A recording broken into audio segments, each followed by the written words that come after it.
Hello everyone, welcome to Study Engine official YouTube channel. साथियों, polity की जो MCQ series चल रही थी उसका ये अगला पार्ट है। इससे पहले भी हमने फंडामेंटल राइट्स के ही क्वेश्चन किए थे, वो पार्ट 1 था। उसमें सारे क्वेश्चन नहीं हो पाए थे, इसके लिए हम अगला पार्ट लेकर आए हैं। आइए देखते हैं। पहला क्वेश्चन हमारा है, which article gives safeguard to the fundamental rights of arrested person. एक गिरफ्तार व्यक्ति के मूल अधिकारों को संरक्षण कौन प्रदान करता है? ऑप्शंस आपके हैं आर्टिकल 15, आर्टिकल 17, आर्टिकल 21 और आर्टिकल 22। तो साथियों, इसका जो सही आंसर है वो है आपका ऑप्शन डी, आर्टिकल 22। संविधान के अनुच्छेद 22 में कुछ दशाओं में गिरफ्तारी और निरोध से संरक्षण प्रदान किया गया है, जिसका अर्थ होता है कि कोई भी व्यक्ति बिना कारण बताए गिरफ्तार या जेल नहीं जा सकता। ठीक है, उसे बिना कारण बताए गिरफ्तार नहीं किया जा सकता है, ना ही जेल में रखा जा सकता है। दूसरी कंडीशन ये होती है कि जैसे ही व्यक्ति गिरफ्तार होगा उसे 24 घंटे के अंदर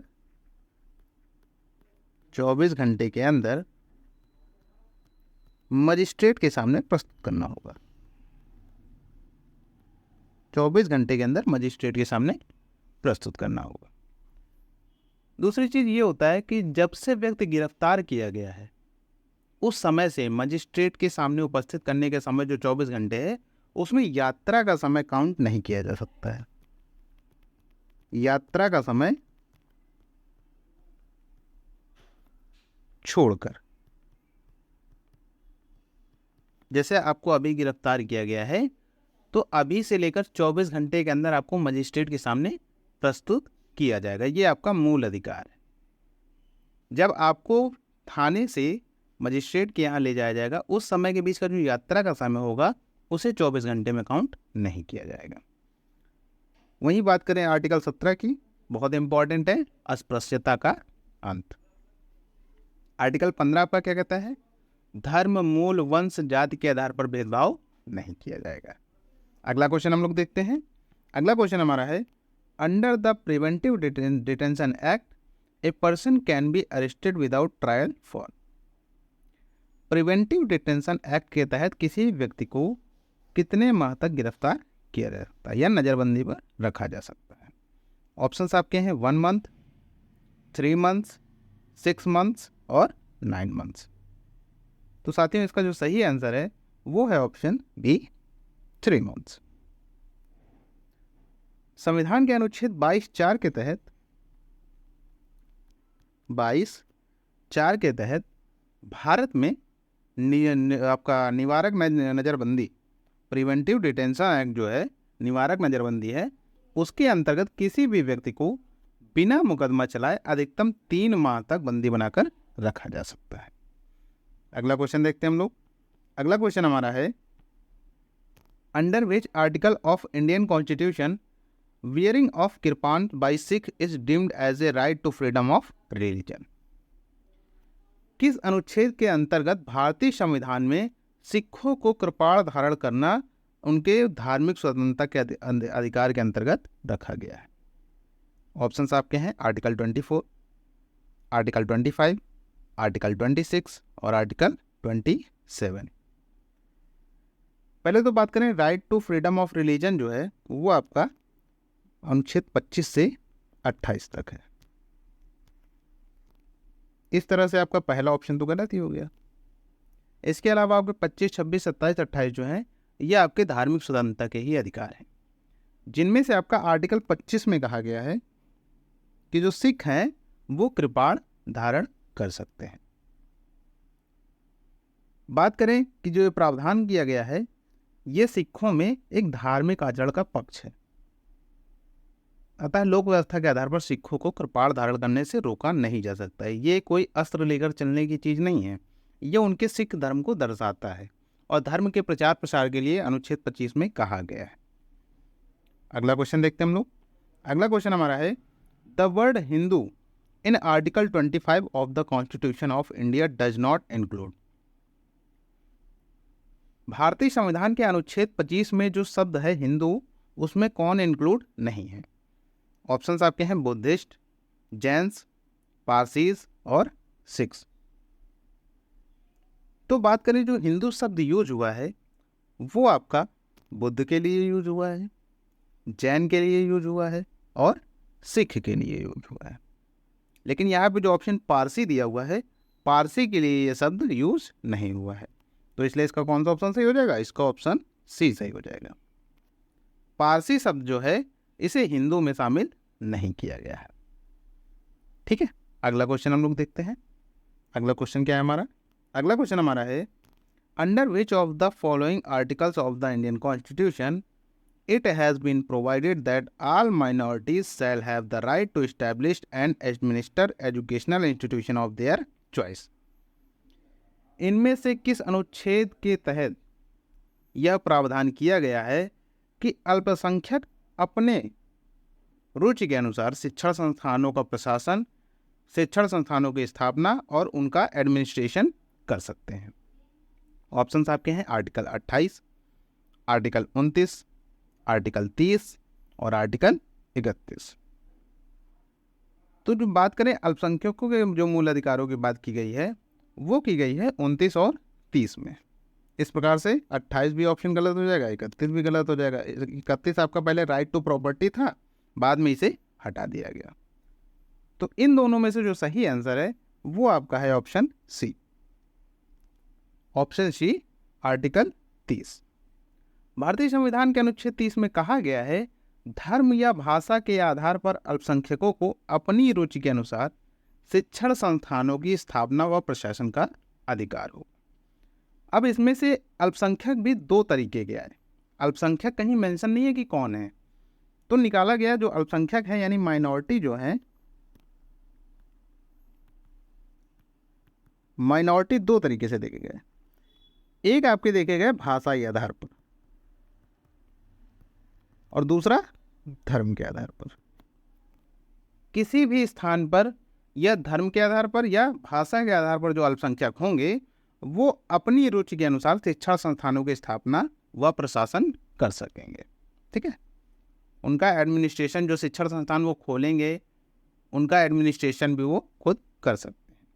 इसी के अंतर्गत आपके जो मदरसे आते हैं वो इन्हीं के अंतर्गत आते हैं। अगला क्वेश्चन हम लोग देखते हैं। अगला क्वेश्चन हमारा है, Which of the following is given the power to enforce the fundamental rights by the Constitution? इनमें से किसे भारतीय संविधान द्वारा दिए गए मूल अधिकारों को लागू करने की शक्ति प्रदान है? ऑप्शंस आपके हैं all courts in India, the parliament, the president, the Supreme court and high courts.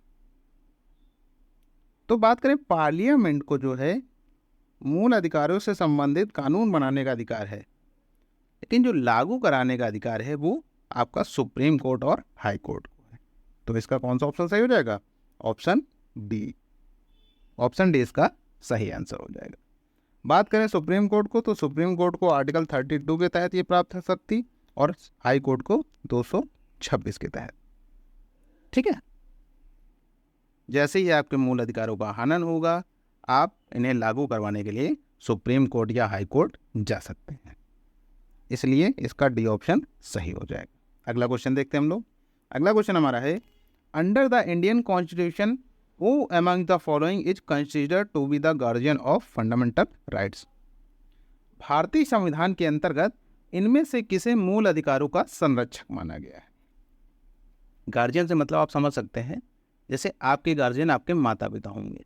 In case आपके माता पिता नहीं हैं तो आपके जो भी फर्दर गार्जियन होंगे वो आपके गार्जियन होंगे। उसी तरीके से कहा गया है कि मूल अधिकारों के गार्जियन कौन है, यानी मूल अधिकारों के संरक्षक कौन है, उनकी रक्षा कौन करता है? ऑप्शंस आपके हैं पार्लियामेंट, प्रेसिडेंट, जुडिशियरी और प्राइम मिनिस्टर। तो साथियों जो इसका सही आंसर हो जाएगा वो हो जाएगा ऑप्शन सी जुडिशरी, यानी कि न्यायपालिका। न्यायपालिका जो होती है वो मूल अधिकारों की गार्जियन है। जैसा कि अभी मैंने पिछले क्वेश्चन में भी बताया है कि आर्टिकल 32 और आर्टिकल 226 के तहत जो है न्यायपालिका में जो उच्चतम न्यायालय और उच्च न्यायालय हैं, इन्हें मूल अधिकारों को लागू करने की शक्ति प्रदान है।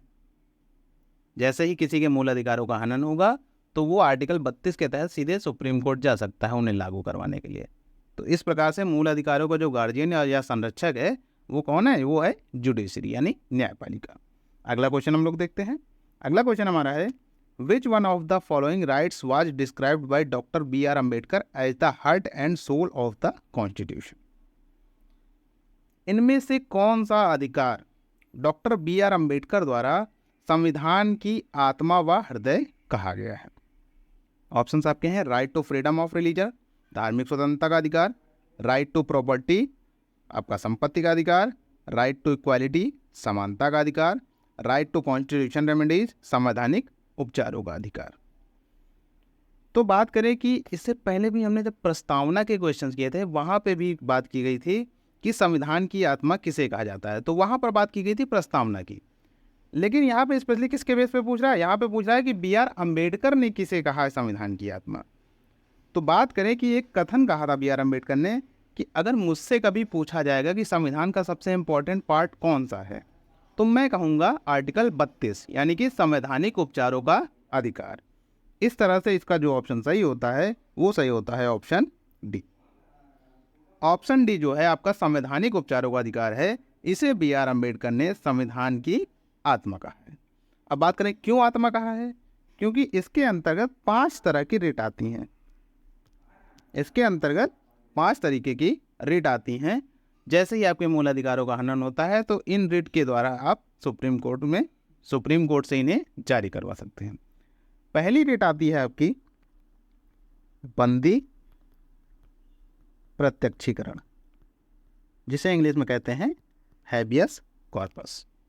दूसरी रिट आती है आपकी परमादेश यानी कि मैंडमस। तीसरी रिट आती है आपकी उत्प्रेषण, सर्टियोरेरी। चौथी रिट आपकी आती है प्रतिषेध, और 5वीं रिट आपकी आती है अधिकार प्रच्छा। ये 5 प्रकार की रिट आपको दी गई हैं आर्टिकल 32 के तहत। जैसे ही आपके मूल अधिकारों का हनन होगा आप सुप्रीम कोर्ट जाकर इन रिट को जारी करवा सकते हैं। जैसे कि बात करें बंदी प्रत्यक्षीकरण की, तो बंदी प्रत्यक्षीकरण का मतलब होता है कि जैसे आपके ऊपर किसी का केस चल रहा है, कोई भी केस चल रहा है, तो उसमें सुप्रीम कोर्ट कहती है कि उसको प्रस्तुत किया जाए। ठीक है, जिस व्यक्ति का केस है या उस पर जिसने भी इल्ज़ाम लगाए हैं कि इसके तहत ये ऐसा हुआ वैसा हुआ, उसके तहत उस व्यक्ति को और जिस व्यक्ति ने इल्ज़ाम लगाए हैं उससे प्रस्तुत करना जरूरी है। परमादेश का मतलब होता है वी कमांड, हम आदेश देते हैं।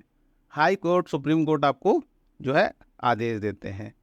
उत्प्रेषण में कहते हैं कि टू बी सर्टिफाइड, हम सर्टिफाइड करते हैं। प्रतिषेध में किसी चीज़ को रोक देना, कोई कार्य हो रहा है उसे उसके लिए स्टे ले आना, प्रतिषेध रोक लगा देना।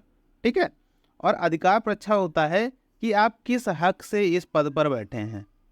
अगर किसी ने आपके खिलाफ केस कर दिया कि ये इस पद के लिए हकदार नहीं है और ये इस पद पर बैठे हुए हैं, तो आप जो है वहाँ से क्या आपके लिए अधिकार प्रच्छा रिट जारी हो जाएगी और आपको ये बताना पड़ेगा कि आप किस हक से इस पद पर बैठे हैं। अगर आप नहीं सफाई दे पाते हैं तो आपको वो पद छोड़ना पड़ेगा, आप अगर उस पद के हकदार नहीं हैं तो। अगला क्वेश्चन देखते हैं हम लोग। अगला क्वेश्चन हमारा है, under which article of the Indian constitution can a person go to the Supreme Court for the enforcement of fundamental rights. किस अनुच्छेद, भारतीय संविधान के किस अनुच्छेद के अंतर्गत मूल अधिकारों को लागू करवाने के लिए एक व्यक्ति सुप्रीम कोर्ट जा सकता है? Article 32, article 37, article 226, article 132। तो जैसे कि अभी हम बात ही कर रहे थे कि जब भी हमारे मूल अधिकारों का हनन होगा उन्हें लागू करवाने के लिए हम सुप्रीम कोर्ट जा सकते हैं। किस अनुच्छेद के अंतर्गत? वो था आपका आर्टिकल 32। तो इसका कौन सा ऑप्शन सही हो जाएगा? Option A. आर्टिकल 32 के तहत सुप्रीम कोर्ट से हम अपने मूल अधिकारों को लागू कराने के लिए सुप्रीम कोर्ट जा सकते हैं। वहीं बात करें 226 की, तो ये संबंधित है किससे? हाई कोर्ट की रिट से। ये हाई कोर्ट की रिट से संबंधित है। अगला क्वेश्चन देखते हैं हम लोग। अगला क्वेश्चन हमारा है, which one of the following writ is regarded as the greatest safeguard for the liberty of a person. इनमें से किसी व्यक्ति की स्वतंत्रता का रक्षक माना जाता है। ये रिट दी हुई है, इनमें से किसी व्यक्ति की स्वतंत्रता का रक्षक माना जाता है। ऑप्शंस आपके हैं मैंडामस, मैंडामस का क्या बताया था मैंने, परमादेश। हैबियस कॉर्पस बंदे प्रत्यक्षीकरण, सर्टियोरेरी उत्प्रेषण, प्रोहिबिशन प्रतिषेध। तो बात करें जो इसका सही आंसर है वो आपका है ऑप्शन बी, हैबियस कॉर्पस, बंदी प्रत्यक्षीकरण। बंदी प्रत्यक्षीकरण जो है वो किसी व्यक्ति की स्वतंत्रता का महानतम रक्षक माना जाता है। इसका जो अर्थ होता है वो होता है को प्रस्तुत किया जाए, को प्रस्तुत किया जाए। अगला क्वेश्चन देखते हैं हम लोग। अगला क्वेश्चन हमारा है which one of them is not matched. बंदी प्रत्यक्षीकरण to have the body of, परमादेश वी कमांड, प्रतिषेध टू बी सर्टिफाइड, अधिकार परीक्षा बाय व्हाट अथॉरिटी। तो बात करें कि बंदी प्रत्यक्षीकरण यानी to have the body of, ये सही है, ये सही से मैच है। परमादेश मैंडमस वे कमांड सही से मैच है। प्रतिषेध जो होता है वो प्रोहिबिशन से संबंधित है, किसी चीज़ को रोकना। लेकिन यहाँ पे जो टू बी सर्टिफाइड दिया हुआ है ये संबंधित किससे है, सर्टियोरेरी से। इस तरह से ये वाला सही से मैच नहीं है, तो इसका आंसर कौन सा हो जाएगा, ऑप्शन सी। बाकी चौथा आपका जो है अधिकार परीक्षा बाय व्हाट अथॉरिटी, ये भी सही है। तो इस तरीके से जो क्वेश्चन में पूछा गया है which one of them is not matched, तो आप इसका आपका ऑप्शन सी जो है वो मैच्ड नहीं है। अगर यहाँ पे सर्टियोरेरी उत्प्रेषण होता और टू बी सर्टिफाइड होता तो ये सही से मैच होता। बाकी के अदर ऑप्शन प्रॉपर मैच हैं। तो इसमें यही पूछा गया है कौन सा नहीं मैच है, तो ऑप्शन सी नहीं मैच है, इसलिए इसका ऑप्शन कौन सा सही हो जाएगा, ऑप्शन सी। अगला क्वेश्चन देखते हैं हम लोग। अगला क्वेश्चन हमारा है भाई which of the following case parliament got the right to amend fundamental rights. इनमें से किस वाद के तहत संसद ने फंडामेंटल राइट्स में अमेंड किया। ऑप्शंस आपके हैं Keshavananda Bharati case, Rajnarayan versus Indira Gandhi case, Golaknath case और सज्जन सिंह केस। तो साथियों जो इसका सही आंसर है वो आपका है option A, Keshavananda Bharati case. 1973 के तहत मूल अधिकारों का जो अमेंडमेंट था उसे किया गया केशवानंद भारती केस के तहत। अगला क्वेश्चन देखते हैं हम लोग। अगला क्वेश्चन हमारा है which one of the following cases outline the basic structure doctrine of the Indian constitution. किस वाद ने भारतीय संविधान के मूल संरचना के सिद्धांत की रूपरेखा प्रतिपादित की। ऑप्शंस आपके हैं Gopalan versus Madras state, Golaknath versus Punjab state, Keshavananda Bharati versus Kerala state, none of these. तो साथियों इसका भी जो सही आंसर है वो आपका है option C, Keshavananda Bharati versus Kerala state. अगला क्वेश्चन देखते हैं हम लोग। अगला क्वेश्चन हमारा है when was the fundamental right to property abolished. एक फंडामेंटल राइट था, राइट टू प्रॉपर्टी का, संपत्ति का अधिकार था, इसे कब समाप्त किया गया। ऑप्शंस आपके हैं इन 1978 बाई 44th कॉन्स्टिट्यूशनल अमेंडमेंट, 1978 के 44वें संविधान संशोधन के तहत, इन 1982 बाई 46th कॉन्स्टिट्यूशनल अमेंडमेंट, 1982 में 46वें संविधान संशोधन के तहत, इन 1973 बाई 31st कॉन्स्टिट्यूशनल अमेंडमेंट, 1973 के 31वें संविधान संशोधन के तहत, और नन ऑफ दीज। तो साथियों जो इसका सही आंसर है वो आपका है ऑप्शन ए। जो संपत्ति का अधिकार है इसे मूल अधिकार से हटाया गया था 44वें संविधान संशोधन 1978 के तहत। 44वां संविधान संशोधन 1978 लाया गया और जो संपत्ति का अधिकार था, राइट टू प्रॉपर्टी था, इसे मूल अधिकार से हटाकर एक कानूनी अधिकार बना दिया गया। इसे क्या बना दिया गया, कानूनी अधिकार। और इसे रखा कहा गया 300 का में, अनुच्छेद 300 का में रखकर इसे एक कानूनी अधिकार बना दिया गया। अगला क्वेश्चन देखते हैं हम लोग। अगला क्वेश्चन हमारा है the concept of right to service originated in. सेवा के अधिकार की अवधारणा कहाँ से आई। ऑप्शन है आपके the United state of America, Switzerland, great Britain और चाइना। तो साथियों जो इसका सही आंसर है वो आपका है ऑप्शन सी, ग्रेट ब्रिटेन। जो सेवा का अधिकार की अवधारणा है ये 1991 में कहाँ से आई, ग्रेट ब्रिटेन से प्रारंभ हुई। इसका तात्पर्य उस अधिकार से है जिसके तहत एक राज्य जो है वो निश्चित अवधि के अंदर लोक सेवाएं देने की गारंटी देता है। इसे एक अन्य नाम से भी जाना जाता है, इसे कहते हैं सिटीजन चार्टर। Citizen charter. बात करें कि अभी ये भारत में पूरे तरीके से लागू नहीं है। इसे लागू करने वाले अभी तक के जो 2 राज्य हैं, जिनमें से पहला नंबर आता है एमपी का। एमपी ने 2010 में सेवा अधिकार अधिनियम लागू किया। वहीं बात करें जो दूसरा नंबर आता है वो आता है बिहार का। बिहार ने 2011 में सेवा अधिकार अधिनियम लागू किया। आशा करते हैं अभी तक के जितने भी क्वेश्चन आंसर सेशन हुए हैं वो आपको पसंद आए होंगे। अगर आपको वीडियो पसंद आई हो तो वीडियो को लाइक कर दीजिएगा, अपने दोस्तों के साथ इसे शेयर कर दीजिएगा और हमें कमेंट करके बताइएगा वीडियो आपको कैसी लगी। तो अभी तक के जो फंडामेंटल राइट्स के जितने भी इंपॉर्टेंट क्वेश्चन थे या जितने भी उनसे रिलेटेड फैक्ट्स थे वो सारे मैंने इन वीडियोज़ में क्लियर करा दिए हैं। अगर आपको इससे संबंधित और क्वेश्चन देखने हैं तो इससे पहले एक पार्ट आया था फंडामेंटल राइट्स का, वो आप जाकर हमारे प्लेलिस्ट में देख सकते हैं। वहाँ पर एक प्लेलिस्ट बनी हुई है टॉपिक वाइज पॉलिटी की, वहाँ पे जाके देख सकते हैं। और अगर आपको वीडियो पसंद आई हो तो वीडियो को लाइक शेयर कमेंट कर दीजिएगा। और जो लोग चैनल पे नए आए हैं चैनल को सब्सक्राइब करके बेल आइकन जरूर दबा लीजिएगा ताकि आने वाली नोटिफिकेशन आपको मिलती रहे। धन्यवाद।